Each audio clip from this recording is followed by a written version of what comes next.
Conclave ഉപേക്ഷിക്കണം.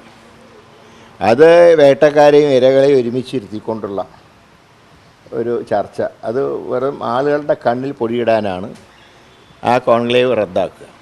ഇപ്പോൾ MLA കൂടിയായിട്ടുള്ള മുകേഷിനെതിരായിട്ട് ഒരുപാട് നടിമാർ, ഇന്നും ഒരു നടിയുടെ സ്റ്റേറ്റ്മെൻറ്റ് കണ്ടു.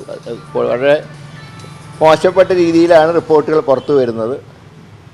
നടിമാരെ മാത്രമല്ല അവരുടെ വീട്ടുകാരെയും ശല്യം ചെയ്യുന്നൊക്കെ രീതിയിൽ അതൊരു ജനപ്രതിനിധിക്കെതിരായിട്ടൊക്കെ വരുമ്പോൾ ഒരു മോശം ചിത്രം ഉണ്ടാവും.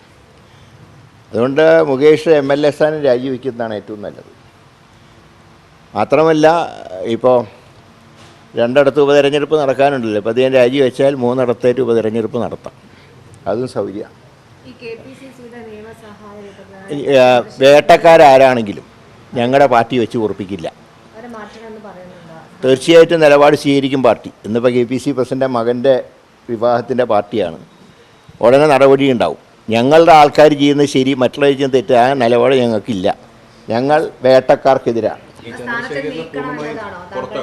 തീർച്ചയായിട്ടും ആ സമിതി നിലവിൽ ആ സ്ഥാനത്ത് നീക്കം ചെയ്യേണ്ടതാണ്. അക്കാര്യത്തിൽ ആ ഒരു നിലപാടുണ്ടാകുമെന്നാണ് ഞാൻ പ്രതീക്ഷിക്കുന്നത്. തീർച്ചയായിട്ടും അദ്ദേഹത്തിനെ മാറ്റണം. അക്കാര്യത്തിൽ വലിയ സംശയമില്ല. അങ്ങനെ ഒരാളെ കമ്മിറ്റിയിൽ വെക്കാൻ പാടില്ല. പിന്നെ എന്ത് നയം രൂപീകരിക്കുന്നത്? പക്ഷെ ഇപ്പോഴേ ഈ ലക്ഷണം കണ്ടപ്പോൾ കഥകിന് മുട്ടിയവരുടെ ലിസ്റ്റ് പ്രസിദ്ധീകരിക്കുന്നതിനേക്കാൾ കുറച്ചുകൂടി എളുപ്പം മുട്ടാത്തവരുടെ ലിസ്റ്റ് പ്രസിദ്ധീകരിക്കുന്നതാണെന്ന് എനിക്ക് തോന്നുന്നത്.